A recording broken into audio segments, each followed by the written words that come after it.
Loki, I've studied almost every moment of your entire life. You've literally stabbed people in the back like 50 times. Why never do it again? कभी आपने गौर किया है कि Marvel की ये Disney plus series इतनी specific क्यों दिखती हैं? मेरा मतलब कि इनकी कहानियां इतनी सर्टेन क्यों हैं? WandaVision की सीरीज रियलिटी पे बेस्ड थी, ठीक रियलिटी स्टोन की तरह। इवन तो कहानी इसके कलर स्कीम को भी सीरियसली लेती है। रेड आपको हेविली मेंशन मिलेगा। उसके बाद falcon and the winter soldier series power पे बेस्ड है।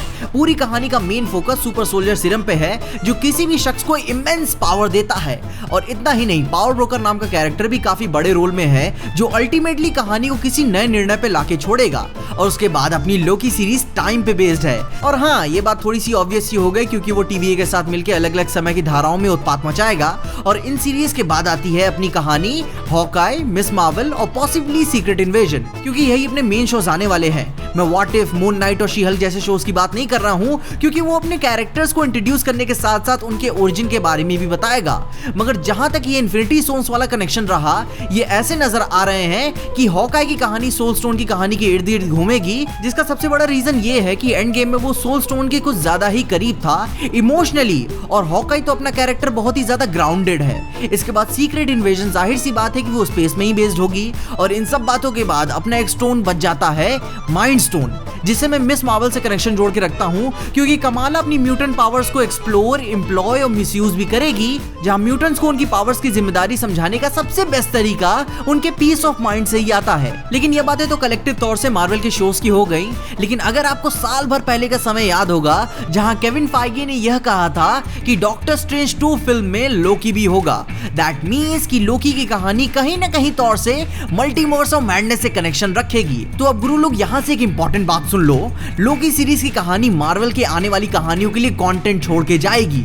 अब जैसे कि हमें ट्रेलर में देख के ही पता चल गया है कि लोकी की इस कहानी में गोल यही होगा कि बिगड़ी हुई टाइमलाइंस को फिक्स करना, जो उसने एंड गेम में टेसरेक्ट के साथ चंपत होके किया था। मगर कैच यहाँ पे ये है कि an attempt to fix all these multiple timelines वो और भी ज्यादा टाइमलाइंस क्रिएट कर देगा, क्योंकि वो लोकी है। What did you expect? वो ये करना क्या, वो तो यहाँ आना तक नहीं चाहता था, टीवी ना करा रहा है उससे, तो वो कुछ तो अपनी लोकी वाली हरकतें करेगा ही, और अल्टीमेटली फेल भी होगा, क्योंकि उस कहानी का मतलब ही क्या जहाँ हीरो हारे ना। लोकी का कैरेक्टर डेवलपमेंट उसके रिडेम्पशन पे आधार पे खड़ा हुआ है, जहाँ वो हारता है और एक नया शख्स बन के उभरता है। अब देखो, जैसे मैंने बताया कि लोकी की सीरीज में वो फेल होगा 100%, कुछ टाइमलाइंस को फिक्स करने के साथ साथ सैकड़ों नई टाइमलाइंस भी क्रिएट कर देगा, जिसके कॉन्सिक्वेंसेस की वजह से यह होगा। अब देखो, मैं डायरेक्टली इस कहानी पे हावी होने की बात नहीं कर रहा हूँ, मगर स्पाइडर वर्स का खेला शुरू होगा जब लोकी वर्स का खेला खत्म होगा, क्योंकि यह कुछ ऐसा कांड कर देगा जिसे वो अकेला ठीक नहीं कर पाएगा। और अभी के तौर पे ना ही इस 16 साल के मकड़े में इतनी ज्यादा कुवत है कि वो सब सारी चीजें अकेले ठीक कर सके। कहानी का नाम है नो वे होम, रास्ता ही नहीं मिल रहा इन्हें घर जाने का। और जब इतनी ज्यादा multi dimensional confusion, splitted realities और डाइवर्सिफाइड विलन्स होंगे जो खाली अपनी सोच से चीजों को बना और बर्बाद कर सकते हैं, तो उन्हें ठीक करने के लिए एंट्री होगी अपने सॉर्सरर सुप्रीम, ग्रैंड मास्टर, जादूगरों के जादूगर, आंख नाक कान गले के डॉक्टर स्टीफन स्ट्रेंज। कुछ ज्यादा हो गया? चलो ठीक है। अब जैसे मैंने आपको बता ही दिया कि लोकी भी मल्टीवर्स ऑफ मैडनेस मूवी में फीचर होने वाला है, जो कि ये अल्टरनेट रियलिटी वाली बकचोदी शुरू हुई है उसकी मदद से खत्म हो सकती है, क्योंकि तभी ना एक पूरा सर्कल कंप्लीट होगा, जहां से शुरू हुआ है वहीं पे खत्म होगा, तभी ना मतलब बनता है टाइम ट्रैवल मूवीज का। अब देखो, ये वांडाविजन सीरीज से भी हमें कुछ उम्मीदें थी कि ये मल्टीवर्स को आगे बढ़ाएंगे, क्या मतलब कि MCU में शुरू करेंगी, मगर सिर्फ इसने केओस मैजिक तक ही अपने आप को लिमिटेड रखा। मगर लोकी सीरीज की बात यहाँ पे अलग है। यहाँ पे ट्रेलर में ही दिखा दिया गया है कि लोकी टाइम ट्रेवल करने जा रहा है, वो भी अल्टरनेट रियलिटीज में, जिससे मैं ये मान के चलता हूँ कि ये ठीक कम होंगी, बिगड़ेंगी ज्यादा, जिसकी वजह से अपनी Spiderman No Way Home, Multiverse of Madness और थॉर लव एंड थंडर की कहानी सेटअप होगी। क्योंकि जब लोकी वापस आ गया है तो अपने भाई से तो मिलेगा ही, क्योंकि अपना कहने के नाम पे इसका और बचा ही कौन है।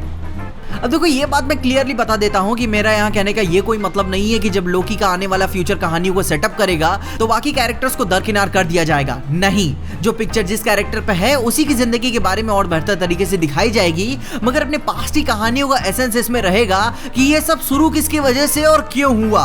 लेकिन गुरु लोग, लोकी सीरीज के लिए मैं इसीलिए एक्साइटेड हूँ क्योंकि अब ये मार्वल की आने वाली कहानियों के लिए काफी सारा मटेरियल देगा और हमें भी देगा। और टाइम ट्रैवल सीरीज के लिए यही तो खासियत होती है कि जितना समझो ये उतना ही कम पड़ जाती हैं। वो कहानियां एम्बिगुअस होती हैं, कई सारे इंटरप्रिटेशंस निकाले जा सकते हैं जिसका कई सारे मतलब यानी अपॉर्चुनिटीज हो सकते हैं। तो मैं इस सदी की सबसे बड़ी टाइम द कैदी देखने के लिए सबसे बेसब्री से तैयार हूं और समय के साथ साथ ये टाइम द कैदी सिर्फ बड़ी ही नहीं क्रेजी भी होने वाली है या फिर क्रेजी भी होने वाली है, क्योंकि light hearted time travel movies कहां ज्यादा देखने को मिलती हैं। तो मजे लो एक सीरियसनेस के साथ, क्योंकि जब तक हमें मजा आ रहा है तब तक क्या फर्क पड़ता है, कुछ भी दिखाओ। इसके अलावा आप मेरी इस हाइपोथेसिस को कैसा मानते हैं? क्या आप मेरे साथ हैं या फिर मुझसे कुछ छूट गया? कमेंट्स में उसके बारे में मुझे जरूर बताएं, क्योंकि सोचने के लिए हमारे पास 2022 तक का समय है।